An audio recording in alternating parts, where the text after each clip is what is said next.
Hi everyone, welcome to Data Appreciation with Shino, and we'll be looking at a Google Cloud Code Lab about PySpark for natural language processing on Dataproc. So this code lab was last updated on March 27, 2026. And before we start, I'd like to give you an update that Google sent in some days ago. So as as at April 22nd, 2026, at their Google Cloud Next conference, Google announced that there's been evolution of the Vertex AI platform, and it's now part of the Gemini Enterprise Agent Platform. So, what we are concerned in this is Dataproc. So, close this, Vertex.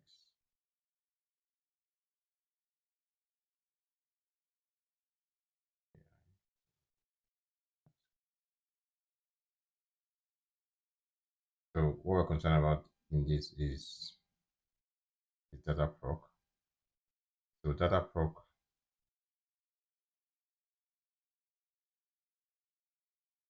how many issues in my pointer? So, Dataproc is now a managed service. So if we come here, so you can see as of April 2026, Google Cloud has rebranded Dataproc to become managed service for Apache Spark. This new name covers both deployment options, managed service for Apache Spark, formerly known as Dataproc on the computer engine, and managed service for Apache Spark serverless, formerly known as Google Cloud Serverless for Apache Spark. So the service is fully managed environment for running Apache Spark, Hadoop, Flink, and Presto on Google Cloud. So that's just the update before we go into our code lab. So natural language processing is the study of deriving insight and conducting analytics on textual data. So I had done a previous video where we talked about natural language processing because we had done something similar at a Google Cloud an AI event in Kaduna under the Google Kaduna community. So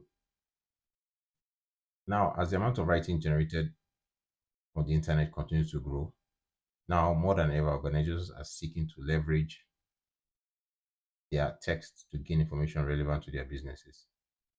NLP, that's natural language processing, can be used for everything from translating languages to analyzing sentiments to generating sentences from scratch and more. It's an active area of research that's transforming the way we work with text. So we'll explore how NLP on large amounts of textual data at scale, and this can certainly be a daunting task.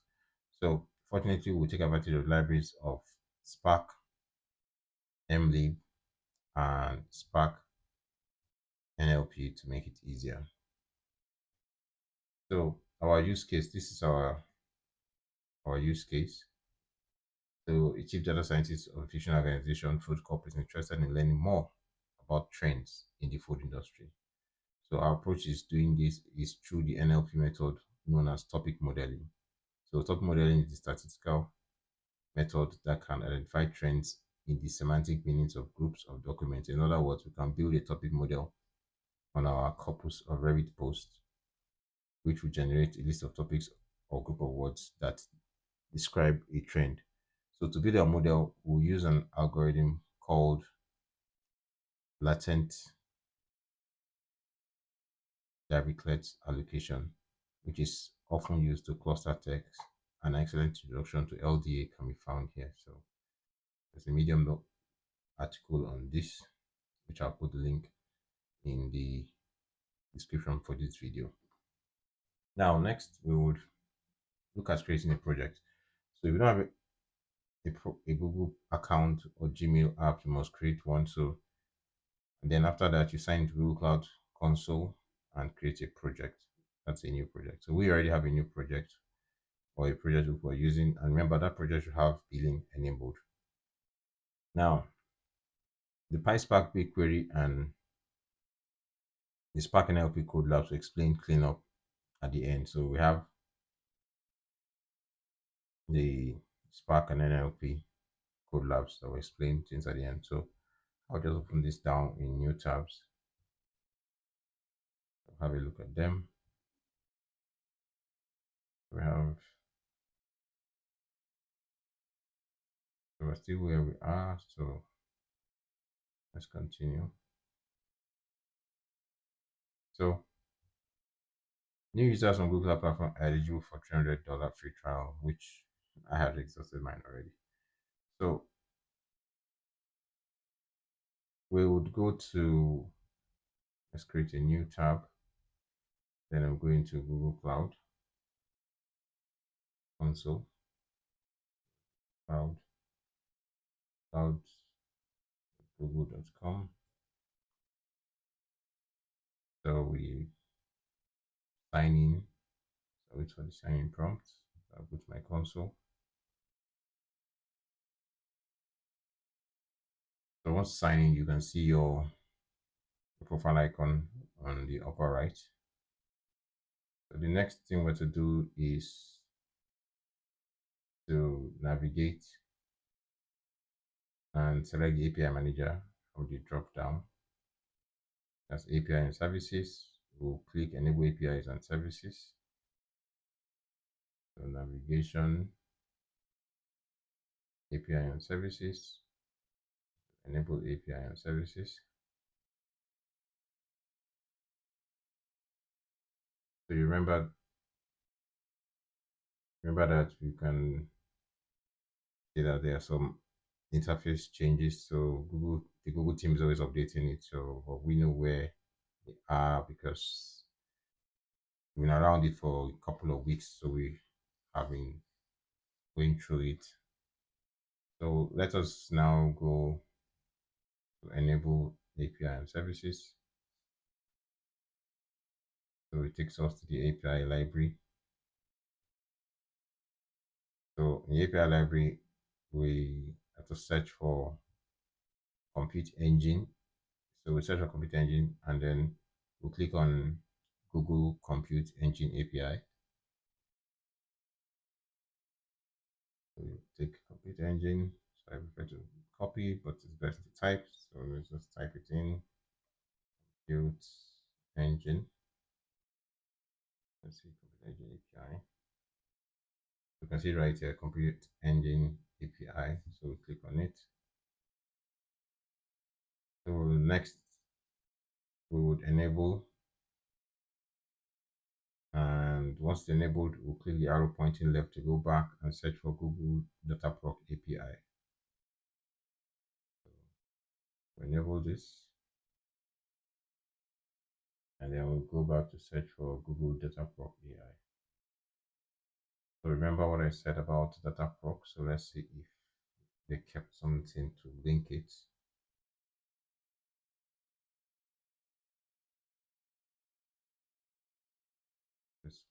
Let's type Dataproc. We have Dataproc Resource Manager API. We have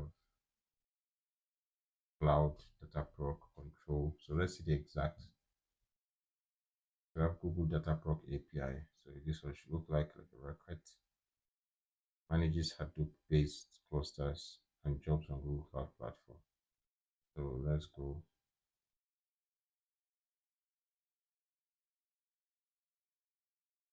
So you can see it here. Manages Hadoop projects and other jobs. So it's now Cloud Dataproc API, Google Enterprise API. So click on it. The icon is new, and then we'll enable it. So once we enable it, we would activate our Cloud Shell, and we're going to set some environment variables that we can reference as we proceed with the code lab. First, pick a name for the Dataproc cluster, or what create it as my cluster and set it in an environment. So we can use whatever name we like, so let's use what they have here. So let's go Let's activate Cloud Shell.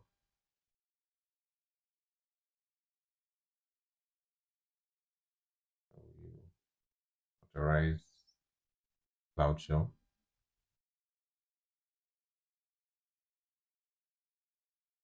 Okay, so we're in building AI agent EDK, so I think I should change the project to my project code labs. So change it to my project code labs. So let's see.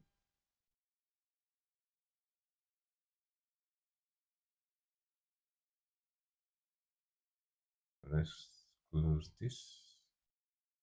Let's start it again so that we have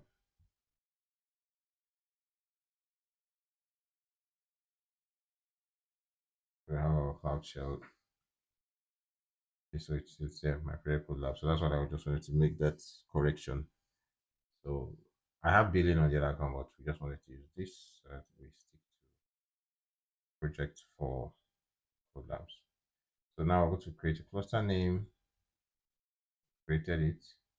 So next we're going to choose a zone as a region. So we can pick our region.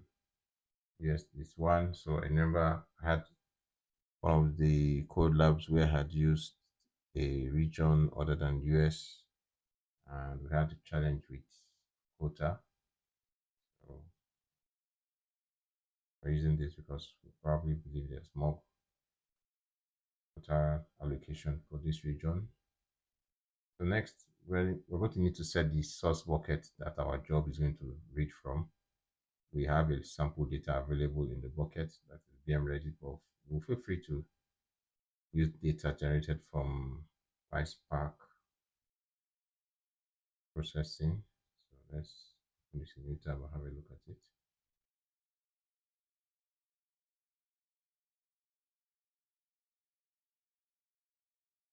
So let's see this other code lab.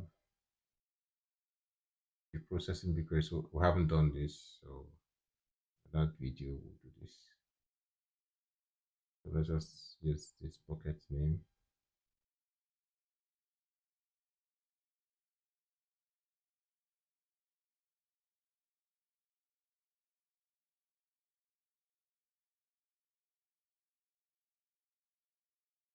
Let's see what it is saying.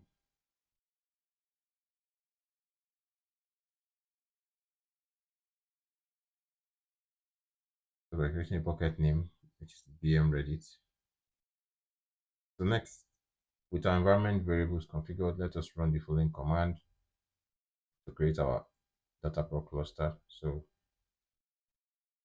we know our cluster name, our region, we get the packages for Blue Cloud Storage Spark. Our worker machine is type N1 standard, 4 number workers. Image version is I1.4 Debian 10, and initialization action is Dataproc initialization actions Python pip install. Optional components Jupyter Anaconda, and we'll enable component gateway. So let's go and run this.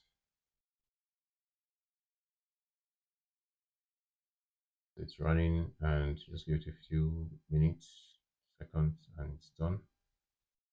So we're having an error messages. Gcloud Dataproc invalid argument, multiple validation errors, insufficient CPU quota, requested 36, available is 32. Your resource exceeds your available quota. See cloud resource usage. Insufficient CPU all regions quota, requested 36, available 12. So just like I said about quota, we're having a let us see how we can edit this. And so this is work machine type N1 standard 8.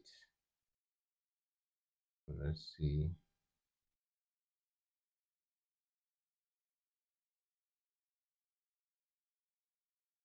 So here's the catch. We could call Gemini in and let us see. Let's call Gemini in. So Gemini would, so can just tell Gemini, have a look at my code and see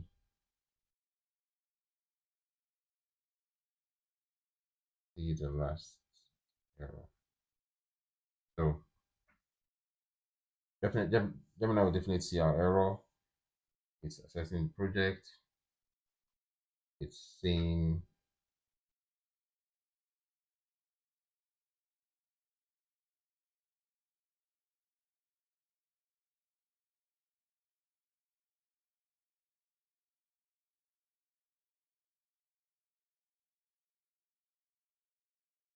it's checking through the error log.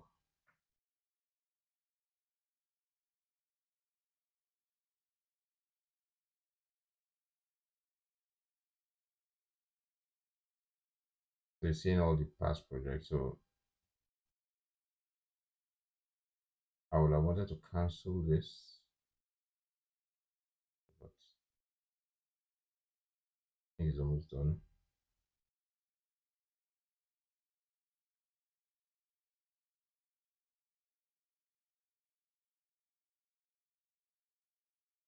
I should have told it from today's session only.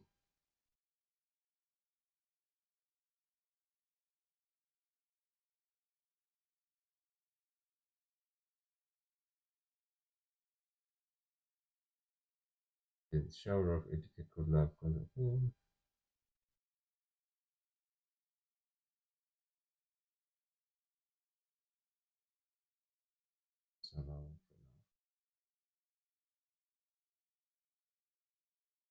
So this is actually what I wanted to do, but it's, I think, cancel this. Press cancel. So let's give it.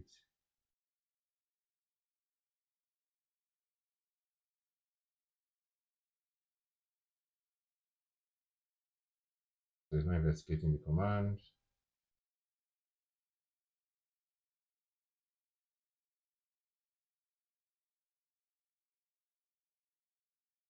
This recommending. So let's read it through. It's saying that it has identified issues with the gcloud command I provided. So the image version of 1.4 Debian is extremely old and has reached the end of its life. Very true. This image uses Spark 2.4, which is compatible with newer libraries for security patches. Now, initialization action using the GS Dataproc install an old image often leads to pip installation failures, and variable definition ensure the cluster name and region are properly exported in my current shell. Otherwise, command would fail with an argument required error. So while the enable gateways currently use Jupyter, it sometimes require additional firewall. So I think all this is based on security threats. So if I encounter any specific error, the remaining command share it with me. I just going to updating the version to this website. So I can tell you that I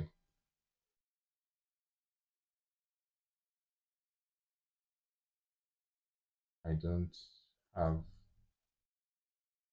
access to the error command since I called you up, but make changes to the code so that I can run it without errors. So typing in plain English and talking to Gemini. So Gemini is thinking.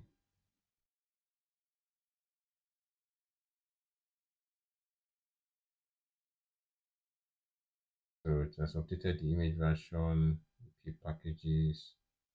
It's not Anaconda. This is redundant with modern data drop images and can cause additional conflicts. Beta sufficient, and it has moved from beta to the stable gcloud Dataproc service. So let's see. Let's see what next. So I think the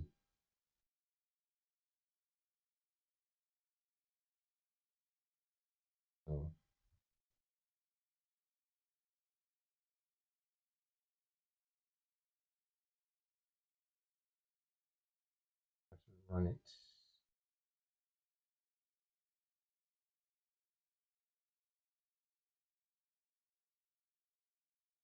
So Gemini is saying I need to define cluster name and region variable before running command. Please provide the values I like to use.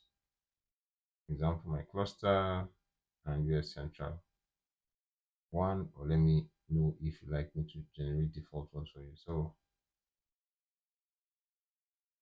remember, well, let's see, we use my cluster. So this is cluster name, my cluster, and region is US East 1. I think US East 1 may have issues, so it's going to be US Central, US Central 1.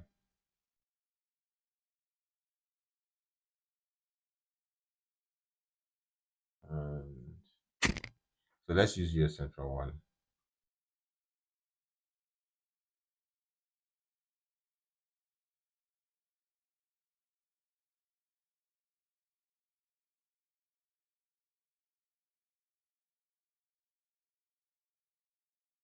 So it's running. It said, allow execution of G-Cloud. I'll say yes.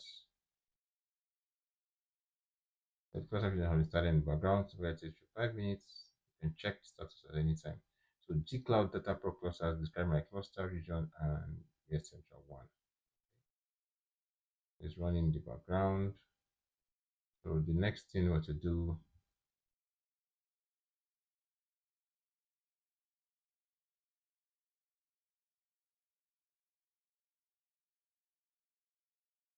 so here's a breakdown of what we just done with Gemini and the initialization actions. And optional components are common packages used with Dataproc that are automatically installed on Dataproc clusters during creation. Advantage of using optional components over initialization actions include faster startup times and being tested for specific Dataproc versions. Overall, they are more reliable. Now, the enable component gateway means it allows us to take advantage of Dataproc's component gateway for viewing common UIs such as Zeppelin, Jupyter, or Spark history. So we can see some more information here. This code lab. Here is the documentation on Dataproc's gateway. So you can see here, managed service is the new name for managed of Dataproc. So we just mark this. Let's just call it managed service for Apache Spark.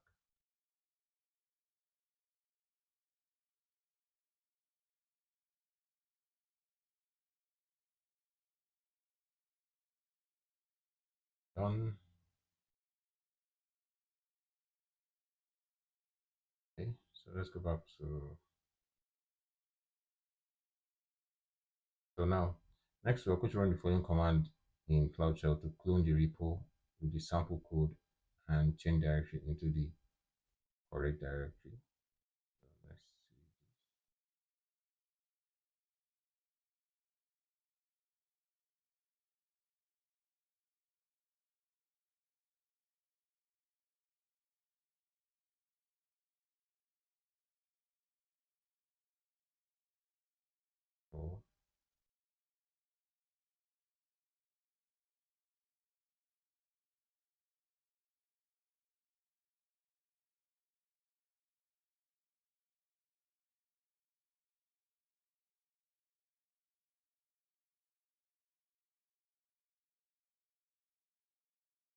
So let's allow. Now, remember, we called on Gemini because we had problems running that, and it was obvious that there are changes already in the whole cloud ecosystem. So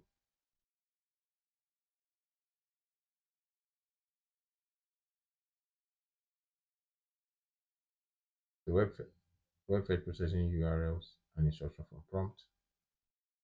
I'll find the bucket name used for Reddit. URLs to fetch.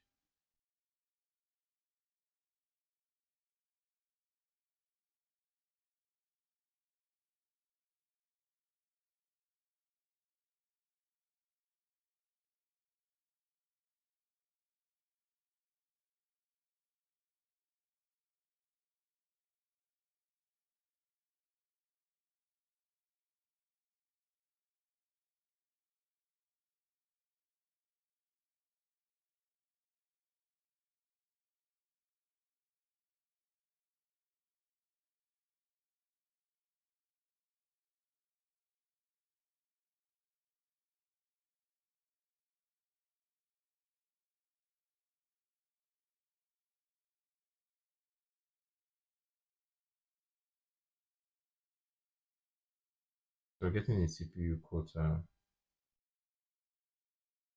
getting a CPU quota. We'll try it one more time. If we see the same message, they say to create a smaller cluster with reduced resources. So it's already doing it.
So we're having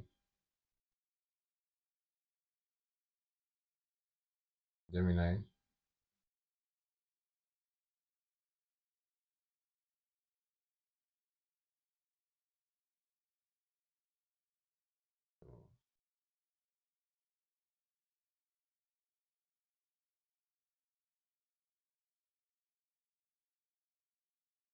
So I think our is still being created. Cluster hasn't been created.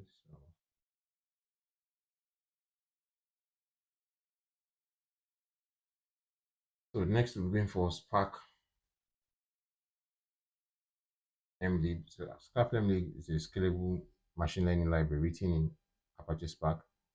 By leveraging the efficiency of Spark with a suite of fine-tuned machine learning algorithms, MLlib can analyze large amounts of data. It has APIs in Java, Scala, Python, and R.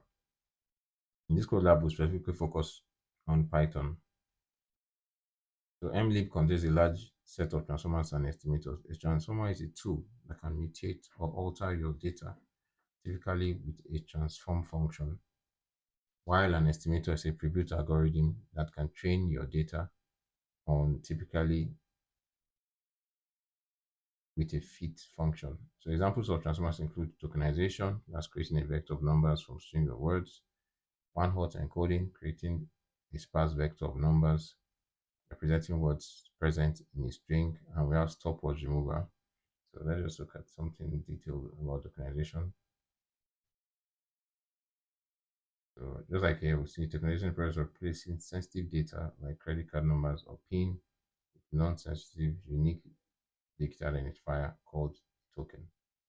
So these tokens hold no intrinsic value, reducing data breach risks while mapping back to original data through secure systems.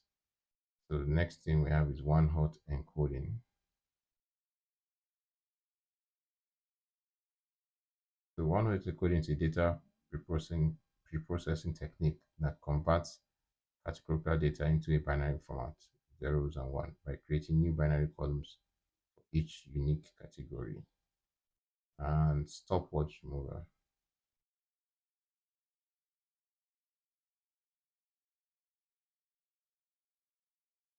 let's see.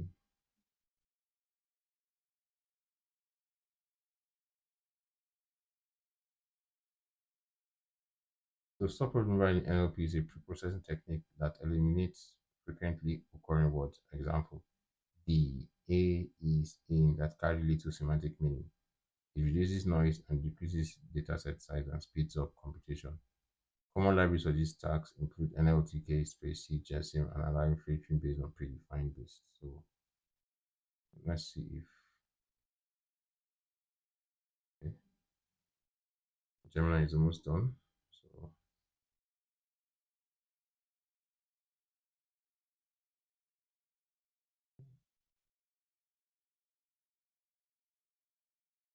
So now Gemini is ready, submitting the topic model script for as a PySpark job to our Dataproc cluster. So we can go and continue.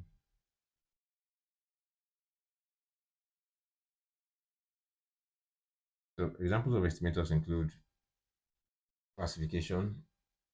Is this an apple or an orange? Regression, how much it is apple cost? Clustering, how similar are the apples to each other?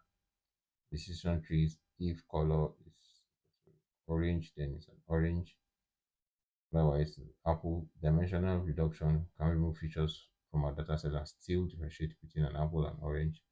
So MLlib also contains tools for other common methods in machine learning, such as hyperparameter tuning and selection, as well as cross-validation.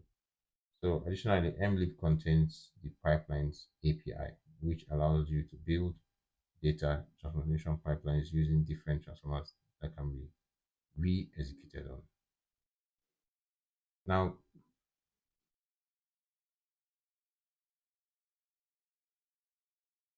next is Spark NLP. So Spark NLP is a library created by John Snow Labs. So for performing efficient natural language processing using Spark, it contains tools called annotators for common tasks such as tokenization, creating a vector of numbers from string of words, creating word embeddings, and part of speech tags. So while outside the scope of this code lab, Spark NLP also integrates nice with TensorFlow. So perhaps most significantly, Spark NLP extends the capability of Spark MLlib by providing components that easily slot into MLlib pipelines. So best practice for natural language processing. So before we can extract useful information from our data, we need to take care of housekeeping. The processing steps that we need to take: tokenization. So that's the first step, normalization, stemming, and then moving upwards. So we'll talk about tokenization. So normalization, we want to often normalize the data. This will replace words of similar meanings with the same thing. For instance, if the words fought, battled, and dwelled are identified, then normalization may replace battled and dwelled with the same word fought. Stemming will replace words with their root meaning. For example, the word car, cars, cars will not be replaced with the word car. Removing stopwords. Stopwords are words such as and, the that typically do not add value, which we talked about earlier. So look at the job we're going to run. The code can be found here, which is on GitHub.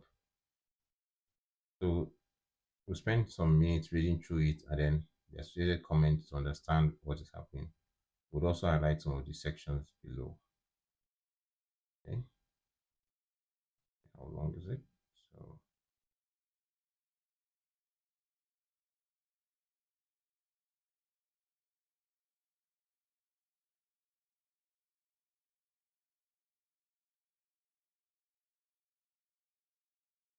let's see.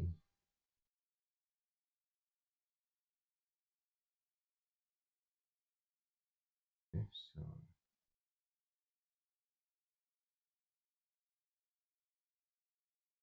verifying our bucket's content.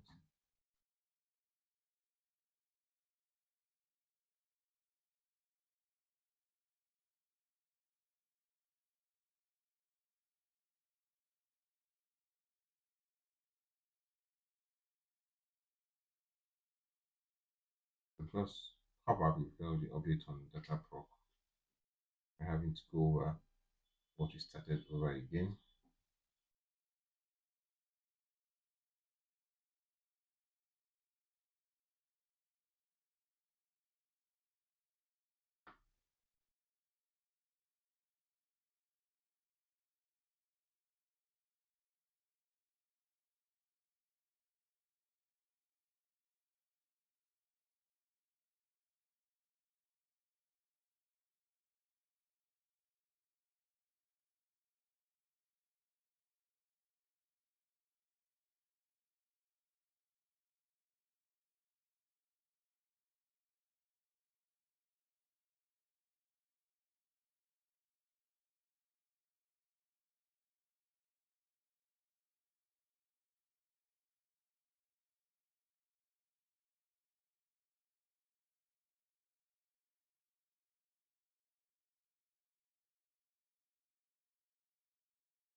So Gemini is trying to get why we don't have access to the data. I'm trying to get an alternative.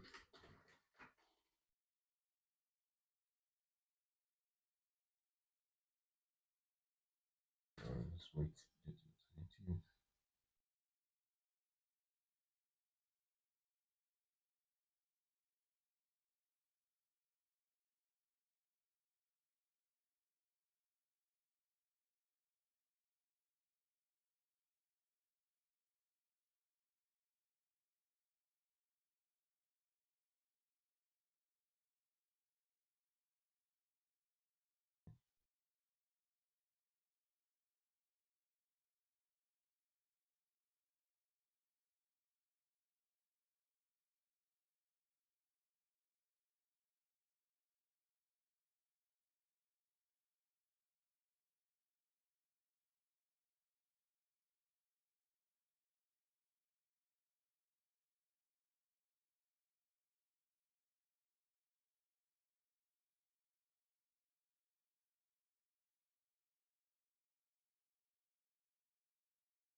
I'm sure the team will be updating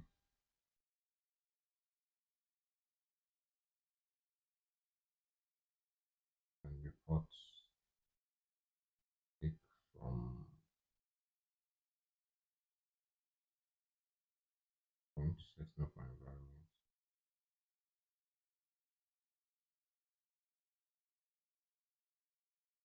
We can report a mistake from here.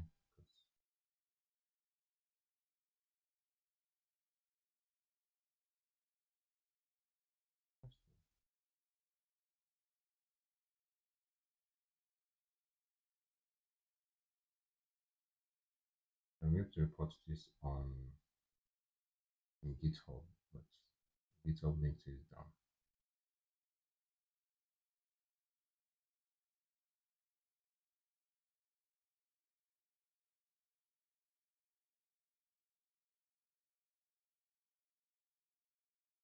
Let's see what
So we know that Gemini is running this code for us.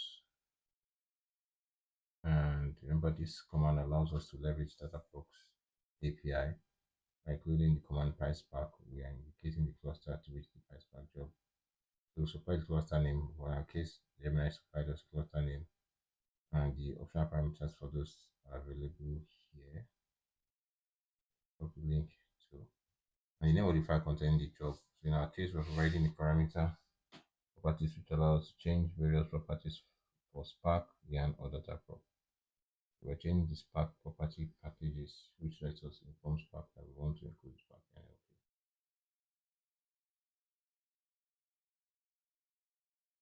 Buckets is the command that's line argument for the Python script itself that provides the bucket name. This is the space between it and the bucket. So here they're saying, can we infer the trends by looking at the output from a model? From the output above, one might infer a trend from topic 8 pertaining to breakfast, food, and desserts topic.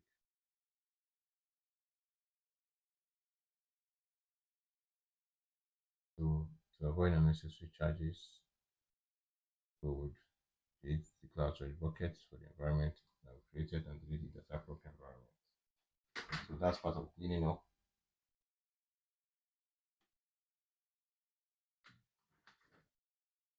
Remember, when you delete a project, everything in the project deleted. If you use a existing project, you delete it. For some project IDs are lost, you might have created a custom ID that you want to use in the future to preserve URLs that you use, such as the ID, HubSpot URL, delete selected resources inside the project instead of deleting the whole project.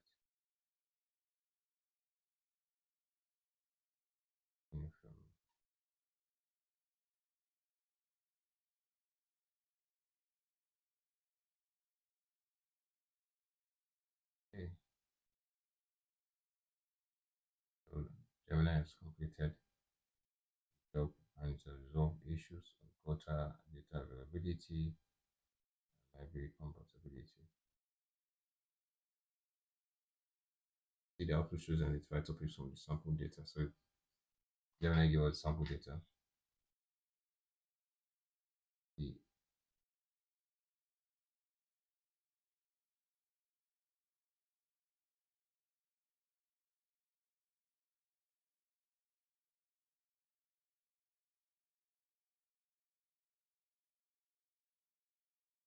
So come to the end of this, and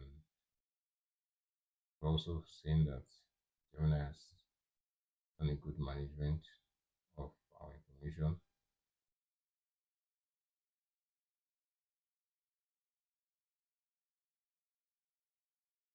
I'll end it here and I'll see you in the next video.